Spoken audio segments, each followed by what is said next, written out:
حضرت سید شاہ غلام افضل بیابانی الرفاعی القادری المعروف خسرو پاشا صدرنشین بارگاہ افضلیہ قاضی پیٹ و ریاستی صدرنشین حج کمیٹی تلنگانہ نے کہا کہ رمضان المبارک میں ہم کو ایک دوسرے کی مدد کرنا چاہیے، خاص کر غریبوں، یتیموں و مسکینوں کا خاص خیال رکھنا چاہیے۔ یہ مبارک مہینہ ہے جس میں اللہ تعالیٰ ہر عمل و نیکی کا بے شمار اجر دیتے ہیں۔ انہوں نے کہا کہ عید الفطر کے موقع پر تمام گھر خوشی سے عید منا سکیں، اس کا ہمیں خاص خیال رکھنا چاہیے۔ انہوں نے کہا کہ رمضان اسلامی قمری تقسیم کا نواں مہینہ دنیا بھر کے مسلمانوں کے لیے خصوصی اہمیت رکھتا ہے۔ رمضان کے مشاہدے میں فجر سے غروب آفتاب تک روزہ رکھنا، کھانے پینے اور دنیاوی لذتوں سے پرہیز کرنا، عبادات، خیرات اور خود عکاسی کے کاموں میں بھی مشغول رہنا شامل ہیں۔ رمضان کی اخلاقیات کا مرکز پڑوسیوں کے حقوق کے احترام کا تصور ہے۔ انہوں نے کہا کہ عید ثقافتی اور مذہبی اختلافات سے بالاتر ہو کر پڑوسیوں اور برادریوں کے ساتھ تعلقات کو مضبوط کرنے کا موقع فراہم کرتی ہیں۔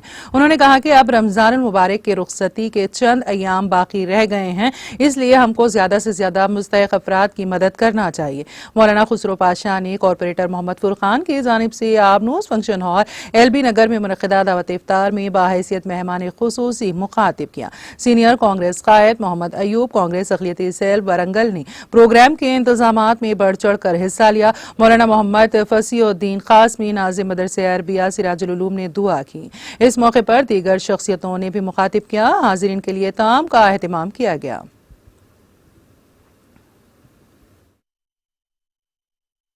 محبت کے ماحول کو لانے کی ضرورت ہے۔ اس بات کے پیش نظر آپ حضرات اس بات کا دھیان رکھیں کہ آئندہ محبت کا ماحول نائی ورنگل میں محبت کا ماحول رہنا چاہیے، تلنگانہ میں محبت کا ماحول رہنا چاہیے، ساتھ ہی ساتھ سارے ہندوستان کے اندر محبت کا ماحول رہنا چاہیے۔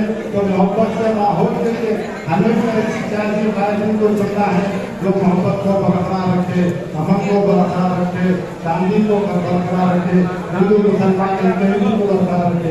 یہ ایسا وقت ہے، وقت سہولت کی دعا کا وقت ہے۔